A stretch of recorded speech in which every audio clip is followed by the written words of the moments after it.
आफाबोराइ बाथौखौ सुंग्रिजेनबाय दिनैनि मंगलबार साननि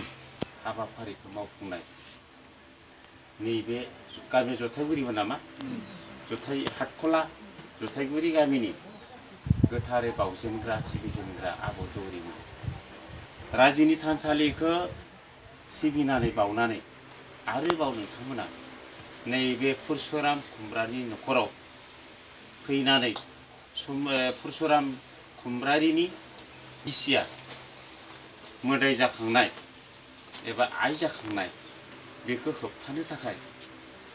आरज हांख्रायनायाव सिबिजेननाय बावजेननाय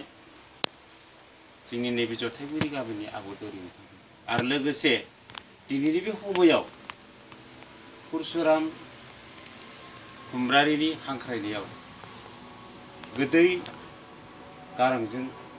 आरो गोथार गोसोजों आरज खननानै दिनैनि आरजखौ जाफुंसार होनो हानाय बे जथाइगुरि गामिनि माइनाव बिमा माइनाव नोंथांमोन आरो लोगोसे जोंहा दिनै बे आरजनि गेजेरजों सौफैनो हादों हांख्रायनाय लेखा रौता दखरानि आसारि बिजेन मामोन दैमारि बिजेन दैमारिया जोंहा बे न'खराव बाथौआरि हिसाबै मानो बिदि जाबाय थादों बेखौ रौता आनसलिकनिफ्राय खबर लाफैदों बिथाङा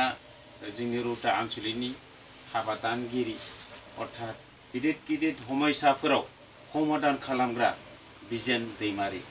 बिथांनि गामिया कुकुरपुका अर्थात सिजौगुरि गामिनि बिथाङा रौतानि आसारि जानानै गिदिङो बिथांखौ सिनायथि लानो आं खावलायबाय आरो जोंहा सफैबावनो हादों उदालगुरि जिल्लानि लिंथुमगिरि नेहाथारि गौतम नेहाथारि लक्ष्मण हायनारि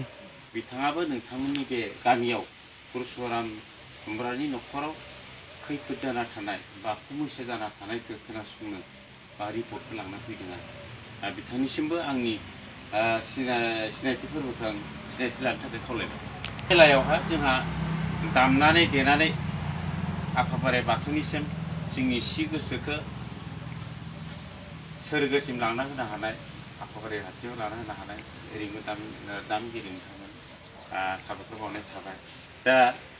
आङो फंनैसो जों दिनैनि बे आरजनि बेलायावहा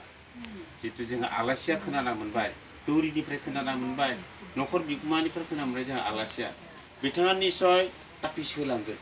तापिस नङा आरो गुबै तापिस नङा बोसोन तापिस आरो मोजां अजा बिजाय तापिस नङा बोसोन गियान मोजां मोनसे बोसोननि गेजेरावहा बे बोरै हामथावना आरो बोरै हामगोन आरो मा सिबियोबा हामगोन आरो माखौ गारोबा हामगोन जोंहा बिथाङा गोबाव सम जाबाय रौता दखरानि आसारि बिजेन दैमारि बिथां सिङाव बुंनानै होलांगोन बेखौ खालामनाङो खावलायनाय